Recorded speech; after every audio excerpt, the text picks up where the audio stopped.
The steam wand on the espresso machine hissed like an angry snake. It was a loud, aggressive sound, but it wasn't loud enough to drown out the noise of Vivian's own heart hammering against her ribs. She gripped the stainless steel pitcher with a hand that trembled just slightly. She hated the trembling. It was a weakness. It was a tell. And in her new life, she couldn't afford to have any tells. "Oat milk latte for Brad," Vivian called out, forcing her voice to sound steady and cheerful. A man in a Patagonia vest and expensive running shoes walked up to the counter, grabbed the cup without making eye contact, and walked back to a table where 3 other men were discussing venture capital funding. Vivian let out a breath she didn't realize she had been holding. She wiped her hands on her gray apron. This was her reality now. She was standing in the middle of the Slate, one of the most exclusive, high-end coffee shops in Pacific Heights, San Francisco. This wasn't just a cafe, it was a sanctuary for the ultra-wealthy. The people here didn't worry about rent or safety. They worried about stocks, IPOs, and which private school their kids would get into. It was the perfect place to hide. Vivian reached up and touched her hair. It was thick, dark, and curly, pulled back strictly into a tight, practical bun at the nape of her neck. She used to wear it down. She used to wear bright colors. She used to laugh loud enough to turn heads in a restaurant. But that was before Julian. Now Vivian was a ghost. She had deleted her Instagram, deactivated her Facebook, and smashed her old SIM card with a hammer before tossing it into a dumpster in Oakland. She had moved across the bay to San Francisco, renting a tiny, overpriced studio apartment in the Tenderloin district because it was all she could afford, just so she could work here in Pacific Heights. She chose this job for a specific reason. The manager paid in cash if you worked the early shift, and he didn't ask for too many documents as long as you showed up on time. She looked out the massive glass windows that lined the front of the shop. Pacific Heights was beautiful. It was one of the richest neighborhoods in the United States. The mansions across the street were worth $20 million each. The streets were clean. The police patrolled here constantly. But every time a black SUV slowed down outside the window, Vivian felt a cold spike of adrenaline shoot down her spine. Julian drove a black SUV. She turned back to the grinder, trying to focus on the smell of roasted beans rather than her paranoia. "He doesn't know you're here," she told herself. "He thinks you went to Los Angeles. You are safe." The bell above the front door chimed. It was a soft sound, welcoming and polite, but to Vivian, it sounded like an alarm. She instinctively kept her head down, focusing on wiping the counter, waiting to see who walked in. Usually, it was a nanny pushing a stroller that cost more than a car, or a tech CEO looking for caffeine. But the footsteps were different this time. They were heavy, rhythmic, and purposeful. Clack, clack, clack, hard-soled dress shoes on the polished concrete floor. The chatter in the cafe seemed to dip. The volume of the room lowered. It was a subtle shift, like the air had suddenly been sucked out of the space. Vivian looked up.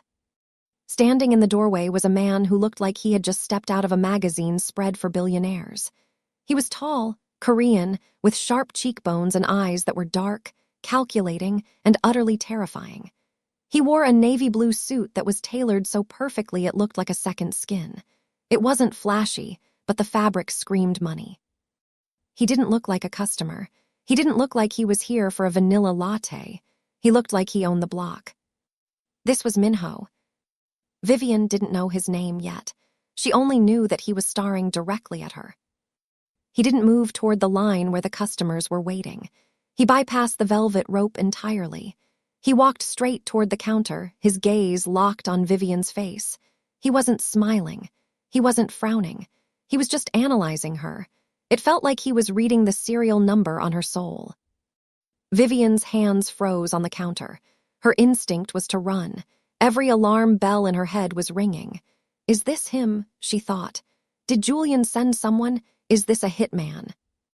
The man stopped right in front of the register. He placed one hand on the counter. His fingers were long and elegant. On his wrist sat a silver watch that caught the morning light, understated, but clearly worth a fortune. He didn't speak. He just looked at her, his eyes scanning her face, her neck, her hands. Vivian tried to speak. Can I help you, sir?" Her voice cracked. She hated herself for it. The man didn't answer immediately. He leaned in closer. The smell of expensive cologne, sandalwood, and cold ocean air drifted over the counter. The tension was thick enough to choke on. The other customers were watching now.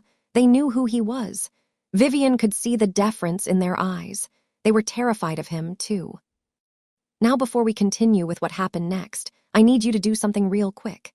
If you're watching this and you haven't subscribed yet, please go ahead and hit the subscribe button right now. Also, drop a comment about your favorite part of the story and tell me what city you're watching from. I love seeing where all my viewers are tuning in from. And if you're watching without subscribing, I see you. Don't be shy. We're family here. Subscribe now and let's keep going." The man, Minho, didn't order a coffee. He didn't ask for a menu. Instead, he walked around the side of the counter. Vivian gasped and took a step back, her back hitting the espresso machine. "Sir, you can't come back here. This is for employees only." Minho didn't stop.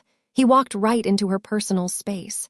The counter was narrow, and suddenly he was everywhere. He towered over her. Up close, he was even more intimidating. His skin was flawless, his jawline sharp enough to cut glass, but his eyes were cold. He stopped inches from her. He looked down at her hands, which were now gripping her apron so hard her knuckles were turning yellow. "You're trembling," Minho said. His voice was deep, smooth, and shockingly calm. It wasn't a question, it was a statement of fact. Vivian swallowed hard. "I had too much caffeine, I'm fine." Minho tilted his head slightly. He reached out.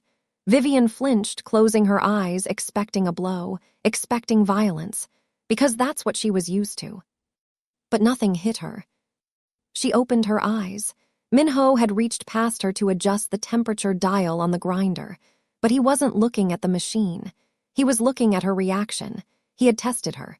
He wanted to see if she would flinch. "People who drink too much caffeine don't flinch like they are about to be struck," Minho said softly. He lowered his hand. "You are terrified. Who are you afraid of?" Vivian's heart stopped. She couldn't breathe. "He knows," she thought. "He can see right through me." "I don't know what you're talking about," Vivian lied. She tried to sound defiant, tried to channel some of the old Vivian, the one who didn't take nonsense from anyone. "I need to get back to work. If you aren't going to order, you need to leave. My boss won't like you being back here." A small, dry chuckle escaped Minho's lips. It was a terrifying sound because it held zero humor. He turned slowly and looked out at the café. He looked at the managers, the other baristas, the customers. He raised one hand in a lazy gesture. Immediately, the floor manager, a guy named Rick who usually yelled at everyone, came rushing over. Rick looked sweaty and nervous. "Mr. Kim," Rick stammered, bowing his head slightly. "I didn't know you were coming in today. Is everything okay? Is the coffee to your liking?" Minho didn't look at Rick. He kept his eyes on Vivian. "Rick, this new barista, who hired her?" "I did, sir," Rick said quickly. "She started 3 days ago. Is there a problem? I can fire her right now if—" "No," Minho interrupted. "She stays." He turned back to Vivian. The realization hit her like a bucket of ice water. Mr. Kim, Minho Kim. He wasn't a customer. He wasn't a hitman. He owned the building. He owned the café. He was her boss's boss. "I own the coffee you are pouring," Minho said, his voice dropping to a whisper so only she could hear. "I own the tiles you are standing on, so don't tell me what my boss will think." Vivian felt the blood drain from her face. She had just tried to kick the owner out of his own shop. I didn't know. I'm sorry, sir." Minho studied her for another long moment. He wasn't angry about the disrespect. He seemed fascinated by her fear. He was a predator who had found a wounded bird in his territory. And he was trying to figure out if it was worth eating or nursing back to health. "What is your name?" he asked. "Vivian," she whispered. "Vivian," he repeated, testing the word. The way he said her name made it sound foreign and intimate at the same time. "Fix your apron, Vivian, it's crooked, and stop shaking. It makes the customers nervous." He stepped back, creating space between them. The air rushed back into Vivian's lungs. Bring a black Americano to my office in 10 minutes, Minho commanded. And don't spill it. He turned on his heel and walked toward the back of the café, where a heavy steel door led to the private offices upstairs. The entire café seemed to exhale as he left the room. Vivian leaned against the counter, her legs feeling like jelly. She looked at Rick. "Who is that?" she hissed. Rick wiped sweat from his forehead. "That's Minho Kim. He owns the Golden Gate Syndicate. He owns half the real estate in this city." Rick leaned in closer, his voice dropping. "Listen to me, Vivian. Do exactly what he says. You do not want to get on his bad side. The rumors about him, let's just say he's not just a businessman." Vivian's stomach twisted. She had run away from a controlling, dangerous man, only to land a job working for a man who rumors said was a mafia boss. She looked at the espresso machine. She had 10 minutes to make the perfect Americano. If she messed this up, she lost the job. If she lost the job, she couldn't pay rent. If she couldn't pay rent, she had to move. If she moved, Julian might find her. She grit her teeth. She wasn't going to run again. Not today. 10 minutes later, Vivian stood in front of the steel door. She held a ceramic cup on a saucer. Her hands were steadier now. She had forced herself to breathe, to compartmentalize the fear. She was good at that. She had learned it the hard way. She knocked twice. "Enter," Minho's voice came from inside. Vivian pushed the door open. The office was nothing like the cafe downstairs. It was sleek, modern, and dark. The walls were lined with books and abstract art. One wall was entirely glass, overlooking the San Francisco Bay. You could see the Golden Gate Bridge in the distance, shrouded in fog. Minho was sitting behind a massive desk made of black wood. He was typing on a laptop. He didn't look up when she entered. "Place it on the coaster," he said. Vivian walked across the room. The carpet was so thick her shoes made no sound. She placed the coffee down gently on the designated coaster. Not a drop spilled. "Thank you, sir," she said, turning to leave. "Sit," Minho said. Vivian paused. "Sir, I have to get back to the floor. It's the morning rush." Minho stopped typing. He slowly closed the laptop. He looked up at her. "I told Rick you are taking a break. Sit down, Vivian." There was no room for argument in his tone. Vivian pulled out the leather chair opposite his desk and sat down. She sat on the edge of the seat, her back straight, her hands clasped in her lap. Minho picked up the coffee and took a sip. He didn't break eye contact. He put the cup down. "You lied to me downstairs," he said calmly. "I didn't. You said you were cold. You said it was caffeine." Minho leaned back in his chair, crossing his fingers. "I deal with liars every day, Vivian, professional liars, people who lie for millions of dollars. You are not a professional liar. You are terrible at it." Vivian bit her lip. She felt exposed. "Why are you working here?" Minho asked. "You are overqualified." "How do you know that?" "I watched you work for 3 minutes. You anticipate orders before people say them. You manage the workflow better than Rick does. You articulate your words like someone who is educated. Yet, here you are, working for minimum wage plus tips in a cafe where the rent is higher than most people's annual salary." He picked up a file folder from his desk and tossed it toward her. It slid across the smooth wood and stopped right in front of her hands. Vivian stared at it. "What is this?" "I had my assistant, June, run a background check on you while you were making my coffee," Minho said. Vivian's heart hammered. The fake name, the fake social security number, he knows. "Open it," he ordered. Vivian opened the folder with shaking fingers. She expected to see her real life exposed. She expected to see Julian's name. But the folder was empty. She looked up, confused. Minho's eyes narrowed. "Exactly. It's empty, Vivian, nothing. No credit history, no rental history prior to last month, no social media footprint.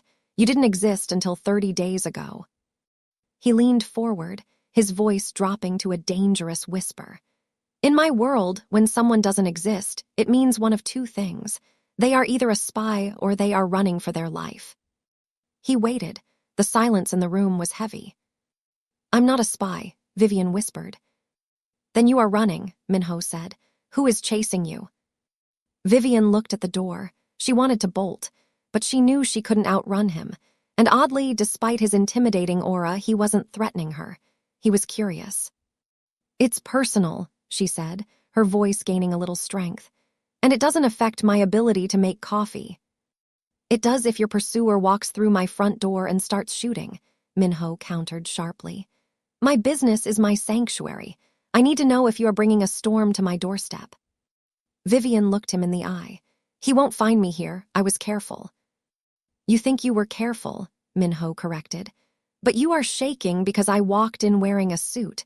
That tells me the man you are running from is wealthy, powerful, someone who wears suits. He was too smart. It was terrifying. If I tell you, Vivian said quietly, will you fire me?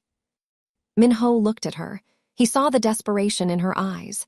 He saw the bruise on her spirit, even if there were no bruises on her skin. He was a man who understood power dynamics better than anyone.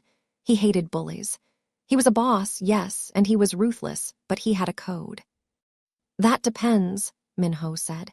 If you tell me the truth, I might let you stay. If you lie to me again, you are gone before you can finish that sentence. Vivian took a deep breath. She had to gamble. She had to trust this dangerous stranger. His name is Julian, she said, the name tasting like ash in her mouth. He's in tech. He's an investor. He didn't like it when I tried to leave. Didn't like it, Minho raised an eyebrow. He told me that if I ever left him, he would make sure I never worked in this state again. He said he would ruin me. He gets violent when he doesn't get his way. Minho's expression didn't change, but his eyes darkened. A shadow passed over his face. He tapped his finger against the desk. Julian, Minho said. Julian Vance. Vivian's eyes went wide. How do you know his last name? Minho didn't answer. A small, cold smile touched his lips. It wasn't a nice smile. It was the smile of a wolf who just realized dinner was serving itself. Julian Vance comes to this café, Minho said. He sits at table 4. He drinks oat milk cappuccinos. And he owes my associates a significant amount of money from a poker game in Macau 3 years ago. Vivian felt the room spin. He comes here. Rarely, Minho said, but he is in the city. Vivian stood up, her chair scraping loudly against the floor. I have to go. I can't work here, if he comes here. Sit down, Minho barked. It was a command, sharp and absolute. Vivian froze. If you run, he will find you, Minho said, his voice lowering to a calm, reasonable tone. He has resources. You have an apron and a fake ID. You will lose. So what do I do? Vivian asked, tears pricking the corners of her eyes. I can't stay here waiting for him to walk in. Minho stood up. He walked around the desk. He moved with a grace that was almost unnatural. He stopped in front of her, leaning against the edge of the desk, crossing his arms over his chest. You stay, Minho said. You work, you make my coffee, you keep your head down. But... And, Minho interrupted, his eyes locking onto hers with an intensity that made her knees weak. You let me handle Julian Vance. Why? Vivian asked. Why would you help me? You don't even know me. Minho looked at her. He looked at the curly bun that was starting to come loose. He looked at the defiance hidden under her fear. Because, Minho said softly, I don't like it when people touch things that belong to me. I don't belong to you, Vivian said, a spark of anger flaring up. Minho smirked. You work in my shop. You wear my apron. For the 8 hours you are on that clock, you are under my protection, and nobody threatens my employees, not even Julian Vance. He pushed a button on his desk phone. June, come in here. The door opened instantly.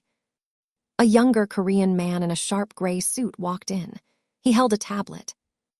Yes, boss, June asked. Update the security protocols for the café, Minho said, never taking his eyes off Vivian.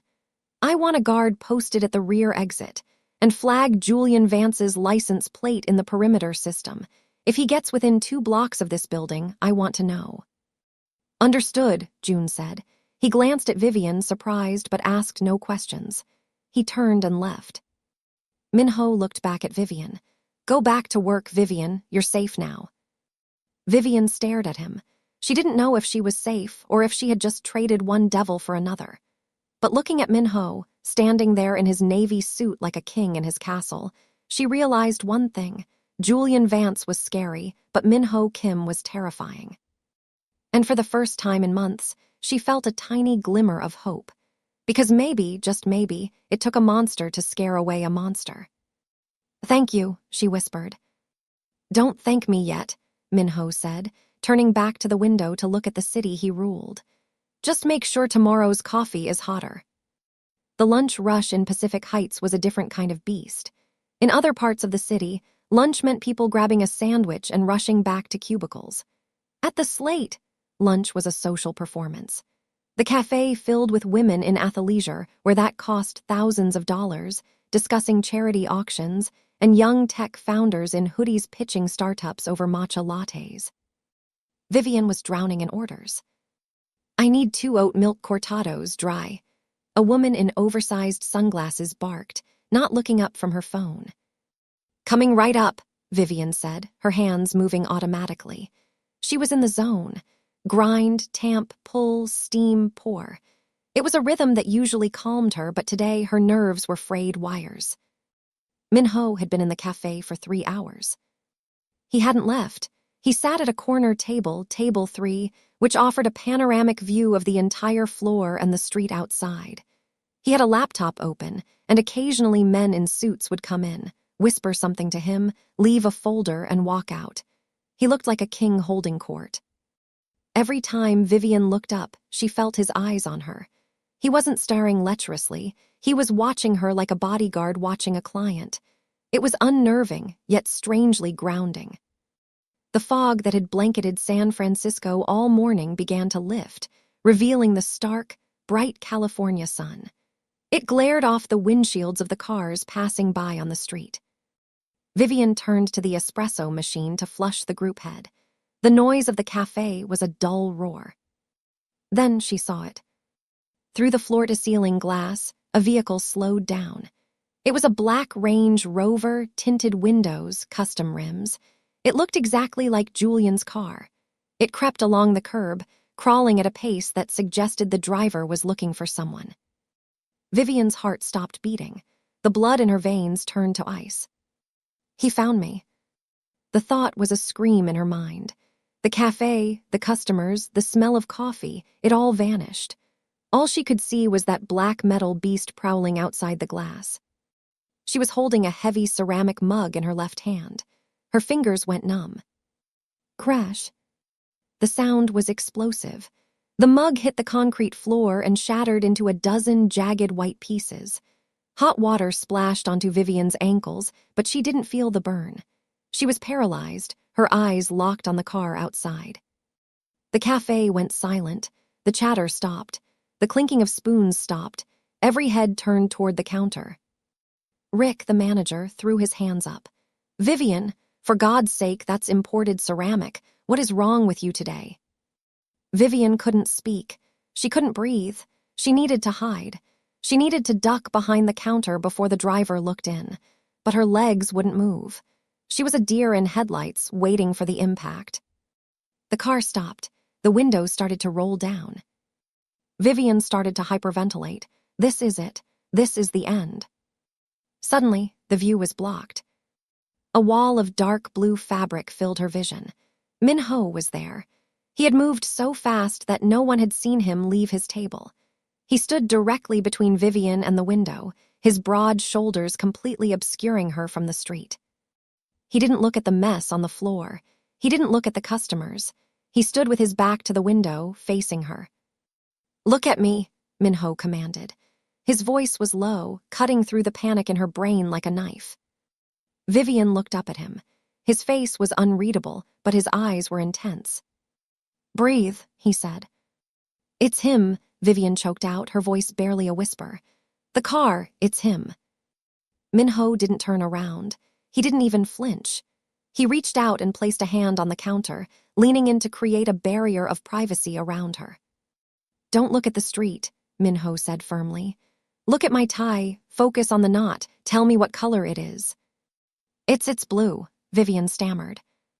What shade? Navy, with silver threads. Good, Minho said. Keep looking at it. Behind Minho, through the edges of his silhouette, the car window finished rolling down. A woman with blonde hair leaned out to check her makeup in the side mirror. Then the car accelerated and drove away. It wasn't Julian. Minho, who had been watching the reflection in the espresso machine behind Vivian, relaxed his shoulders by a fraction of an inch. It's gone, he said. It wasn't him. Vivian let out a shuddering breath, her knees buckling. She grabbed the edge of the counter to hold herself up. The adrenaline crash hit her hard. Rick came storming over, a dustpan in his hand. Mr. Kim, I am so sorry about this. She's clumsy. I'll dock it from her pay. Minho held up a hand, silencing Rick instantly. Clean up the ceramic, Rick, Minho said coldly, and do not speak to her. He looked back at Vivian. Go to the back, wash your face. You look like you've seen a ghost. I can't leave the floor, Vivian whispered, conscious of the customers staring. It's the rush. The rush can wait, Minho said. He reached out, and for a second his fingers brushed against her arm. His touch was warm, a stark contrast to the cold fear inside her. Go. Vivian nodded and fled to the back room, her hands still shaking. Minho turned to the café. The customers were watching, whispering. He adjusted his suit jacket and swept his gaze across the room. It was a look of pure authority. Enjoy your coffee, he said to the room. It wasn't a wish, it was an order. The customers immediately went back to their conversations, pretending nothing had happened. No one wanted to hold Minho Kim's gaze for too long. 30 minutes later, the lunch rush had died down. Vivian was in the break room, sitting on a crate of almond milk, staring at her hands. She felt stupid. She had caused a scene over a random soccer mom in a Range Rover. The door opened. Vivian jumped. It was Minho. He closed the door behind him and locked it. The break room was small, smelling of bleach and roasted beans. Minho looked out of place here, like a panther in a petting zoo. You handled that poorly, Minho said. He didn't say it meanly. He said it like a teacher correcting a student. I know, Vivian said, staring at her shoes. I'm sorry. You should probably fire me. I'm a liability. I don't fire people for being afraid, Minho said. He leaned against the doorframe, crossing his arms. But I do fire people for being unprepared. That was a specific type of fear, Vivian. You didn't just think he was coming to yell at you. You thought he was coming to take you. Vivian looked up. You don't know Julian. He doesn't just yell. He owns people. He thinks I'm his property. Tell me, Minho said. I need the details. If I am going to be your shield, I need to know the caliber of the bullet. Vivian took a deep breath. She had never told anyone the full story. Not even the police, because the police in Julian's district played golf with his father. We met 2 years ago, Vivian began. He was charming. He swept me off my feet, but then the walls started closing in. He made me quit my graphic design job. He said he wanted to take care of me. Then he cut off my friends. He put a tracker on my car. He monitored my phone. Minho's expression remained stony, but his jaw tightened. He detested men who needed to control women to feel powerful. To Minho, that wasn't strength, it was weakness. I tried to leave 3 months ago, Vivian continued, her voice gaining strength. He found me at a hotel. He dragged me back to the house. He told me that if I ever tried to run again, he would hurt my sister in Chicago. He would ruin my parents' credit. He has files on everyone I love. Blackmail, Minho murmured. Classic narcissist. He's not just a narcissist, Vivian said. He's connected, he has money. He thinks he's untouchable. Minho pushed off the doorframe and walked toward her.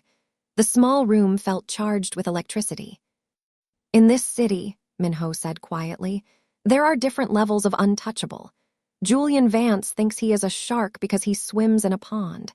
He has no idea that he has just swum into the ocean. He stopped in front of her. Does he know you are in San Francisco? I don't think so, Vivian said. I used cash for the bus ticket. I haven't used my credit cards. Good, that gives us time. Time for what? Vivian asked. Time to restructure your reality, Minho said. He reached into his inner suit pocket and pulled out a sleek black phone. It wasn't a smartphone, it was an encrypted burner. He held it out to her. Take this, he ordered. Vivian hesitated. What is it? It's a secure line. It has one number programmed in it. Mine. If you see that car again, if you get a strange feeling, if the wind blows in a way you don't like, you call me. You don't drop cups, you call. Vivian took the phone. It was heavy and cold. Minho, why are you doing this? I'm just a barista. Minho looked down at her. He studied the way her curly hair framed her face, the way her eyes held a mixture of terror and resilience. He saw something in her that he recognized, a survivor. You are an investment, Minho lied. He told himself it was a lie. He told himself he was just protecting his business assets. But deep down, he knew it was more. He was intrigued by her. And I protect my investments. He turned to the door. Go back to work, Vivian, and fix your bun. It's messy again. Vivian watched him leave. She held the black phone to her chest. For the first time in her life, a man was giving her a tool to protect herself, rather than taking her tools away. Meanwhile, in the hallway, Minho didn't go back to his table. He walked straight to the back exit, stepping out into the alleyway where his personal security detail was waiting. June was there, leaning against a black sedan, smoking a cigarette. He straightened up when Minho exited. Boss, June asked, dropping the cigarette and stepping on it. Minho's face was a mask of cold fury. The calm demeanor he had shown Vivian was gone. In its place was the face of the shadow of soul, the man who ran the Golden Gate Syndicate. Julian Vance, Minho said, the name sounding like a curse. I want to know everything. I want to know where he sleeps, who he banks with, and which mistress he is currently seeing. He's a mid-level player, boss, June said, confused. Why the interest? He threatened one of ours, Minho said. He didn't specify that. One of ours was a girl he had met 3 days ago. Understood, June said, pulling out his tablet. I'll have a dossier by tonight. And June, Minho added, looking up at the security camera mounted above the back door. The girl, Vivian, she doesn't leave this building alone. When her shift ends, you drive her home. If she protests, tell her it's company policy for late shifts. It's a 2 p.m. shift, boss. It's not late, June pointed out. Minho shot him a look that could freeze water. It is late if I say it is late, Minho said. Yes, sir, June said quickly. Minho checked his watch. He had a meeting with the Triad heads in Chinatown in 20 minutes, but all he could think about was the fear in Vivian's eyes. He hated it, and he decided, right there in the alleyway, that he was going to be the one to extinguish it. Julian Vance was going to learn a very painful lesson about territory. Minho took out his own phone and sent a text to his head of cybersecurity. Access the traffic grid for Pacific Heights. I want an alert on any vehicle registered to Julian Vance or his known associates. Secure the perimeter. No one touches the girl. He pocketed the phone and walked toward his car. The game had started. Vivian thought she was hiding, but Minho was done hiding her. He was preparing to hunt. 3 days passed. In the high-stakes world of San Francisco, 3 days was a lifetime. Stocks could crash, companies could be bought, and fortunes could be lost in 72 hours. But for Vivian, the last 3 days had been the longest and, strangely, the calmest of her life. The café, the Slate, had become her fortress. She fell into a rhythm. The early morning fog would roll down the hills of Pacific Heights, dampening the sound of the city. She would arrive at 5:30 a.m. Minho's security team, she now recognized them, 2 stoic men in black suits who stood across the street pretending to read newspapers, would nod at her as she unlocked the door. Minho was always there by 8:00 a.m. He had never been a regular presence in the café before she started, according to Rick. But now, he was a fixture. He claimed he was auditing the workflow, but everyone knew that was a lie. He sat at table 3, the one with the best vantage point of the entrance and the counter. He worked on his laptop, took meetings with dangerous-looking men who spoke in hushed tones, and drank the Americanos Vivian made him. He watched her. It wasn't a predatory gaze, it was a tether. Whenever a customer raised their voice or a loud car backfired outside, Vivian's eyes would snap to Minho. And every single time he was already looking at her, offering a subtle nod or a calm look that said, "I am here. You are safe." Vivian started to breathe again. She started to let her guard down. She even wore her curly hair a little looser, a few tendrils escaping the strict bun she had mandated for herself. It was Wednesday afternoon. The café was quiet, the lull between the lunch rush and the afternoon caffeine fix. The air smelled of roasted Ethiopian beans and rain. "Vivian," Minho called from his table. Vivian wiped her hands on her apron and walked over. She didn't tremble anymore when she approached him. "Yes, sir." Another Americano. Minho looked up from a stack of documents. He looked tired. There were shadows under his eyes, hinting at the fact that he ran a criminal empire by night while protecting a barista by day. "No," he said. "Sit for a moment. Rick can handle the register." Vivian glanced at Rick, who was busy reorganizing the pastry case and avoiding eye contact with Minho at all costs. She sat down opposite him. "You look different today," Minho observed. "I slept," Vivian admitted, a small smile touching her lips. "For the first time in months, I actually slept through the night."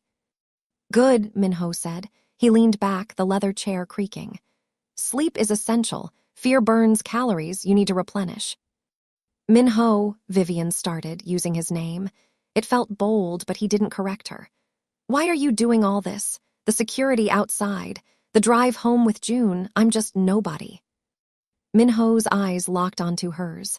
They were dark, endless pools of intelligence. "You aren't nobody, Vivian. You are someone who had the courage to leave a cage. I respect that. Most people stay in the cage because they are afraid of the wild. You chose the wild." Vivian felt a flush rise in her cheeks. It wasn't just gratitude she was feeling. It was attraction. A dangerous, ill-advised attraction to a man who was clearly more dangerous than the one she had left. Just then, the cafe landline rang. It sat on the counter behind the bar. Usually, it was vendors calling about milk deliveries or customers asking about Wi-Fi. "I should get that," Vivian said, standing up. "Let Rick get it," Minho said dismissively. "Rick is in the back grabbing croissants. It'll stop ringing in a second." Vivian walked back to the counter. She picked up the receiver. "The Slate, Pacific Heights. How can I help you?" she said, her voice bright and professional. There was silence on the other end. Vivian frowned. "Hello, is anyone there?" For a moment, all she heard was heavy breathing. Then, a voice that made her blood turn into slush cut through the line. "Did you think a coffee shop in Pacific Heights could hide you, Vive?" The world tilted. Vivian gripped the edge of the counter so hard her fingernails dug into the wood. The voice was smooth, arrogant, and terrifyingly familiar. "Julian," she whispered. She couldn't help it. The name slipped out like a curse. "I have to give it to you, babe," Julian said, his tone conversational, like he was asking about the weather. "You got creative. A barista, really, with your degree. It's kind of pathetic, honestly. But don't worry, I'm coming to rescue you from that apron." "How?" Vivian's voice failed her. "How did you find me?" "I have money, Vivian. Money buys eyes. A private investigator found a receipt, one slip-up. That's all it takes." Julian laughed, a cold, sharp sound. "I'm in the city, I'm close. Actually, I'm about 3 minutes away. Make sure my cappuccino is ready. Dry foam, you know how I like it." Click, the line went dead. Vivian stood frozen. The receiver still pressed to her ear. The dial tone buzzed, mocking her. 3 minutes. Panic, raw and primal, exploded in her chest. She dropped the phone. It clattered onto the counter, knocking over a jar of sugar packets. She spun around. Her eyes found Minho. He was already standing. He had seen the way her shoulders collapsed. He had seen the color drain from her skin. He was moving toward her before she even took a step. Vivian didn't walk. She ran. She scrambled out from behind the counter, ignoring the confused looks of two customers who had just walked in. "He's coming," she gasped as she reached Minho. She grabbed the lapels of his expensive suit, bunching the fabric in her fists. She was hysterical. "He's coming right now. 3 minutes. I have to go. I have to run." Minho caught her wrists. His grip was iron. "Vivian, stop." "No, you don't understand. He's here." Vivian tried to pull away, her eyes darting to the door. "I need to get to the back exit. I need to leave the city." Minho pulled her closer, forcing her to look at him. He didn't shake her, but he held her steady, acting as an anchor in her storm. "You are not running," Minho said. His voice was terrifyingly calm. It was the voice of a general before a battle. "You are done running." "He has a gun, he has guys," Vivian cried, tears spilling over. "He'll hurt you, he'll burn this place down." Minho's expression darkened. A vein pulsed in his jaw. The idea that some tech bro playboy could burn down his establishment was insulting. "Let him come," Minho said softly. "What?" Vivian stared at him. "You are on my territory," Minho said. He released her wrists and buttoned his jacket. He adjusted his cuffs. He looked immaculate. He looked lethal. "Go stand behind the counter." "Minho, please." "Go stand behind the counter," he repeated, his voice leaving no room for argument. "Make a cappuccino, dry foam." Vivian's jaw dropped. "How did you know?" "I heard you on the phone. I read lips," Minho lied. He didn't read lips. He had just guessed the type of man Julian was. "Do it. Show him you are working. Show him you are not afraid." Vivian shook her head, trembling. "I'm afraid." Minho stepped close to her, lowering his voice to a whisper against her ear. "Then borrow my courage, because I have enough for both of us. Now go." Vivian swallowed a sob. She looked at the door, then back at Minho. She trusted him. Against all logic, she trusted him. She turned and walked back behind the counter. Her hands were shaking so bad she could barely hold the milk pitcher. She started the machine. The grinder whirred. Minho didn't go back to his table. He walked to the center of the room. He stood there, relaxed, one hand in his pocket, waiting. 2 minutes later, the bell above the door chimed. It wasn't a polite chime this time. The door was thrown open with force. The wind from the street rushed in, carrying the sound of traffic and the smell of exhaust. The atmosphere in the café shifted instantly. It was as if the temperature dropped 10 degrees. Julian Vance walked in. He looked exactly as Vivian remembered, which made it worse. He was handsome in a generic, polished way. He wore a cashmere sweater that probably cost $2,000, dark jeans, and designer loafers. He had the confident, swaggering walk of a man who had never been told no in his entire life. He didn't look at the menu. He didn't look at the other customers. His eyes scanned the room and locked onto Vivian instantly. A smirk curled his lips. It was a possessive, triumphant smirk. "There she is," Julian said loud enough for the room to hear. "The runaway bride." Vivian froze. She was holding the cappuccino pitcher. She felt sick. The trauma of the last 2 years came rushing back, the gaslighting, the threats, the feeling of being small. Julian strode across the cafe floor. He ignored the velvet rope. He ignored Rick, who tried to step forward and then retreated when he saw the look in Julian's eyes. Julian marched right up to the counter. He leaned over, placing both hands on the surface, invading her space. "Playtime is over, Vive," Julian said, his voice dropping to a menacing purr. "Get your bag, the car is outside." Vivian's voice was stuck in her throat. "I'm working. Leave me alone, Julian." "Working," Julian laughed. He reached out and flicked her name tag. "You're serving coffee to hipsters. It's embarrassing. I'm doing you a favor. Now come on, don't make me drag you." He reached over the counter. His hand shot out and grabbed Vivian's forearm. His grip was painful, digging into her skin. "No," Vivian cried out, trying to yank her arm back. "Stop making a scene," Julian hissed, his nice guy mask slipping. "You're coming with me right now." He pulled. Vivian stumbled forward, knocking over a stack of cups. Suddenly, a shadow fell over them. A hand, large, strong, and impeccably manicured, clamped down on Julian's shoulder. It wasn't a friendly tap. It was a vice grip. It was the kind of grip that crushed muscle against bone. Julian gasped, his eyes flying wide. He tried to shrug it off, but the hand didn't move. It was like being grabbed by a statue. "Let go of her," a deep voice said. Julian turned his head, wincing in pain. He looked up. Minho was standing there. He wasn't yelling. He wasn't posturing. He was simply existing in a state of controlled violence. His face was a mask of indifference, but his eyes were burning with a cold, blue fire. "Who do you think you are?" Julian spat, trying to sound tough but failing as the pressure on his shoulder increased. "This is a domestic dispute, pal. Mind your own business." "This is my business," Minho said calmly. "You are in my shop.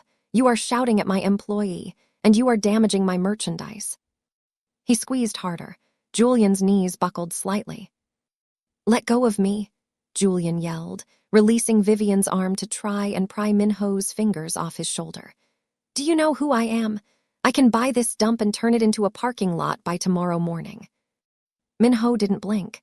He finally released Julian, but he did it with a shove that sent Julian stumbling back 2 steps.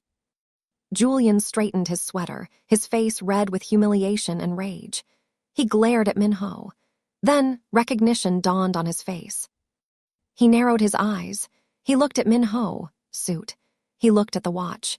He looked at the face he had seen in the business section of the newspaper and in whispers at underground poker games. The color drained from Julian's face, faster than it had drained from Vivian's. "Minho, Kim," Julian stammered. Minho smiled. It was a terrifying smile. It didn't reach his eyes. "Mr. Vance, I was wondering when you would show up. You're late." I didn't know," Julian stuttered, stepping back. The arrogance evaporated. "I didn't know she worked for you." "She does," Minho said, taking a step forward. Julian took a step back. "And in my organization, we have very strict rules about harassment." Julian looked around. He realized suddenly that the 2 men reading newspapers by the door had stood up. They were blocking the exit. He looked at the kitchen door. Rick was standing there with a phone in his hand. Julian was trapped. "Look, Mr. Kim," Julian said, his voice trembling. "This is a misunderstanding. Vivian and we have a history. She's confused. I'm just trying to take her home." "She is home," Minho said. He moved to stand next to the counter, placing himself physically between Julian and Vivian. He leaned casually against the granite, looking Julian up and down with disdain. "You look successful, Julian," Minho noted dryly. "Nice sweater, expensive shoes. It's a shame about your gambling debts." Julian froze. "What?" "The syndicate holds your paper," Minho said softly, so only Julian and Vivian could hear. 200,000 from the game in Macau, another 50 from the private room in Vegas. You've been dodging the collectors for 6 months. Minho checked his nails, looking bored. "I bought your debt this morning." Julian looked like he was going to vomit. You bought it." "I own you, Julian," Minho said, his eyes snapping up to lock onto Julian's terrified face. "I own your debt. I own your reputation. And right now you are standing in my café touching my property." Minho gestured to Vivian.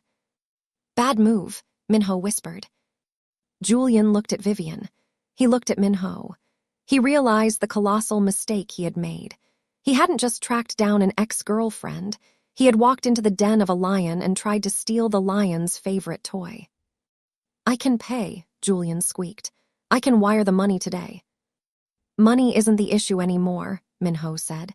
He stood up straight, his full height looming over Julian. "The issue is that you upset her, and I don't like it when she is upset. It ruins the coffee." Minho pointed a finger at a table in the corner. It was a command. "Sit," Minho ordered. "We are going to have a chat, and if you try to run, well, my security team outside hasn't had any exercise this week." Julian looked at the door. The 2 men in suits cracked their knuckles. Defeated, Julian lowered his head. He walked over to the table and sat down, looking small and broken. Minho turned to Vivian. Her eyes were wide, filled with shock and awe. She was clutching her wrist where Julian had grabbed her. Minho reached out and gently took her hand. He inspected the red marks forming on her skin. His touch was feather-light. "Are you all right?" he asked softly. Vivian nodded, unable to speak. "Good," Minho said. "Make me that Americano now. I have business to conduct." He turned and walked toward the table where Julian was waiting, radiating an aura of absolute power. Vivian watched him go, realizing that her life had just changed irrevocably. She wasn't the victim anymore. She was with the king. The café was quiet. The other customers, sensing the shift in atmospheric pressure, had mostly cleared out. The few who remained pretended to be engrossed in their laptops, but their headphones were turned off. They were listening. Minho sat opposite Julian at table 4. He sat comfortably, one leg crossed over the other, his posture relaxed. Julian, on the other hand, was sweating profusely. He kept dabbing his forehead with a napkin, his eyes darting to the security guards at the door. Vivian watched from behind the espresso machine.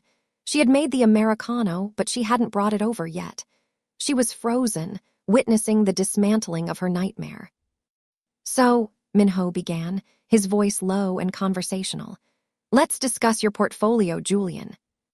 "Look, I can get you the money," Julian said quickly, his voice high and thin.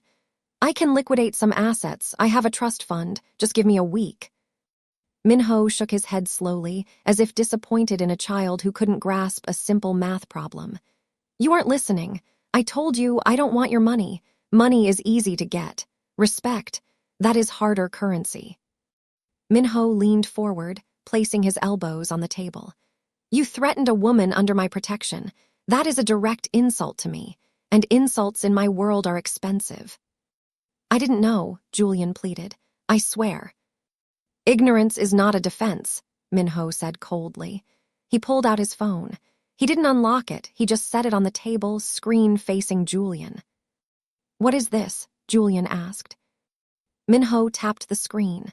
A video began to play. It was grainy, black and white footage from a security camera inside an office. It showed Julian handing a briefcase to a man in a government uniform. Julian's face went from pale to ghostly white. He stopped breathing. That's not what it looks like," Julian whispered. "It looks like you bribing a federal regulator to approve your last IPO," Minho said casually. "Insider trading, bribery, federal crimes. That's 15 years in prison, Julian, minimum security if you're lucky, but with your attitude, you won't do well in prison." Julian looked at Minho with pure horror. "Where did you get that?" "I know everything that happens in this city," Minho said. "I have files on everyone, just in case." Minho picked up the phone and pocketed it. "Now, here are your options. Option A, you stay in San Francisco. You try to bother Vivian again. I send this video to the SEC and the FBI within the hour. Your life is over. You go to jail. Your family disowns you." Minho paused, letting the threat hang in the air like smoke. "Option B," Minho continued. "You leave. Today, you get on a plane to, let's say, London, or maybe somewhere further. Singapore is nice this time of year. You never come back to California. You never contact Vivian. You forget she exists." Julian swallowed hard. He looked at Vivian behind the counter. He looked at Minho's cold, unforgiving eyes. He realized he had been playing checkers while Minho was playing 4D chess. "If I leave," Julian whispered, "the debt is gone." "The debt is forgiven," Minho said. "Consider it a severance package." Julian stood up. His legs were shaking. He looked at Vivian one last time. There was no love in his eyes, only fear and resentment, but he said nothing. He turned to Minho and nodded once. "I'm leaving," Julian said. "Smart choice," Minho said. He didn't stand up. He didn't offer a handshake. "My men will escort you to the airport to ensure you don't get lost on the way." Julian flinched as the 2 security guards approached him. They flanked him, taking his arms not gently. As Julian was marched out of the café, stripped of his dignity and his power, Vivian let out a long, shuddering breath. The monster wasn't under the bed anymore. The monster had been evicted by the landlord. Minho stayed in his seat for a moment after the door closed. He adjusted his cufflinks. Then, he stood up and walked to the front door. He flipped the sign to closed and locked the deadbolt. The silence in the cafe was profound. Minho walked over to the counter. Vivian was still standing there, gripping the edge of the granite. She was trembling again, but this time it was the aftershock of relief. "Vivian," Minho said softly. She looked up at him. Tears were streaming down her face. She tried to wipe them away with her apron, but they kept coming. "He's gone," she whispered. "Is he really gone?" "He is on his way to SFO," Minho confirmed. "He will board a flight to London. If he tries to return, the authorities will be waiting for him. He is no longer a threat." Vivian let out a sob, a sound of pure, unadulterated release. Her legs gave out. She started to slide down toward the floor. Minho was around the counter in a heartbeat. He caught her before she hit the ground. He scooped her up effortlessly, his arms strong and secure around her waist. "I've got you," he murmured. "I've got you." He lifted her up and sat her on top of the counter. It was an intimate gesture, placing her at eye level with him.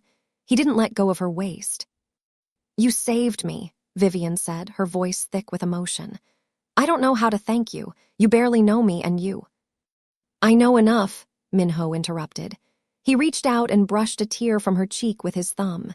His skin was rougher than she expected, calloused from work or perhaps violence, but his touch was tender. "Why?" Vivian asked again. "Why did you do it?" Minho sighed. He looked down for a moment, then back into her eyes. The mask of the mafia boss slipped, revealing the man underneath. "I have spent my life building walls," Minho said quietly. "I build empires, I build fortresses, I keep people out. But 3 days ago I walked in here and saw you. You were terrified, shaking, hiding behind an apron. But you were still standing. You were fighting a war all by yourself." He leaned in closer. "I hated seeing you afraid. It made me angry. And when I realized I could stop it, I couldn't walk away. You belong here, Vivian. You belong in the light, not hiding in the shadows." Vivian's heart hammered against her ribs, but this time it wasn't fear. It was something electric. She looked at his lips, then up to his eyes. "Who are you really, Minho?" she asked. "Rick says you're dangerous. Julian was terrified of you." Minho didn't shy away from the question. "I am dangerous," he admitted. "I run the syndicate. I control the ports, the real estate, the underground poker games. I am a man who does bad things to bad people." He paused, his gaze intensifying. "But I will never be dangerous to you. To you, I am just the man who owns the coffee shop." Vivian reached out. Her hand hovered for a second, then she placed it on his chest, right over his heart. She could feel it beating, steady, strong, alive. "I'm not scared of you," she whispered, and she meant it. For the first time in 2 years, she felt completely, utterly safe. Minho looked at her hand on his chest. He covered it with his own. "You have a loose strand of hair," he noted softly. He reached up and tucked a curl behind her ear. His fingers lingered on her jawline. The air between them crackled with tension. "You need a new job," Minho said, his voice husky. Vivian blinked. "You're firing me." "No," Minho said, a small, genuine smile playing on his lips. "I'm promoting you. I don't need a barista anymore. I have plenty of people who can make coffee. I need someone I can trust, someone who knows what it's like to survive." "What are you offering?" Vivian asked, breathless. Minho leaned in until their foreheads were almost touching. "Everything," he whispered. "I'm offering you everything." 2 weeks later. The wind whipped off the San Francisco Bay, cold and crisp, but inside the penthouse, it was warm. The apartment was located on the top floor of the Salesforce Tower, the highest point in the city. The view was breathtaking. From here, you could see the entire sprawl of San Francisco, the rolling fog, and the majestic red span of the Golden Gate Bridge. Vivian stood by the floor-to-ceiling window. She wasn't wearing a gray apron. She wasn't wearing practical sneakers. She was wearing a tailored cream blazer and matching trousers that fit her curves perfectly. Her hair was no longer in a tight, restrictive bun. It was loose, a halo of dark curls cascading down her shoulders, free and wild. She held a glass of champagne in her hand. Thinking, a voice came from behind her. Vivian turned. Minho walked into the room. He had ditched the tie, his white dress shirt unbuttoned at the collar. He looked relaxed, happier. "Just looking at the view," Vivian said. "It looks different from up here." "Everything looks different when you aren't looking over your shoulder," Minho said. He walked over to her and wrapped his arms around her waist from behind, pulling her back against his chest. He rested his chin on her shoulder. "Any news?" Vivian asked. "June called," Minho said. "Julian was arrested at Heathrow Airport. Apparently, there was an anonymous tip about him carrying undeclared narcotics in his luggage." Vivian laughed softly. "Did you put drugs in his bag?" "I can neither confirm nor deny that," Minho murmured against her neck, kissing the sensitive spot below her ear. "Let's just say he won't be coming back to the States for a very, very long time." Vivian turned in his arms to face him. She looked up at the man who had changed her world. "I signed the contract," she said. "Which one?" "The management contract for the café chain, and the nonprofit for domestic abuse survivors you want to start funding." Minho nodded. "Good, you'll run it better than anyone. You have the fire for it." "I do," Vivian agreed. She felt powerful. She felt seen. Minho looked at her with an expression of pure adoration mixed with respect. "You know, Vivian, I hired a barista because I needed coffee. I didn't expect to find a queen." Vivian smiled, a radiant, genuine smile that lit up the room. She stood on her tiptoes and kissed him. It was a kiss of gratitude, of passion, and of promise. "And I took a job to hide," she whispered against his lips. "I didn't expect to be found." Minho pulled her closer, the city lights twinkling behind them like a million stars applauding their victory. "You're not hiding anymore, Vivian," Minho said firmly. "Now we rule." Vivian looked out at the city one last time, then back at Minho. She wasn't the girl who dropped cups. She wasn't the girl who ran. She was Vivian, the partner of the king, and for the first time in her life, she was exactly where she was meant to be. Thank you for watching to the end. Please remember to click the subscribe button and make sure you like this video, and tell me in the comments where you're watching from. Thank you.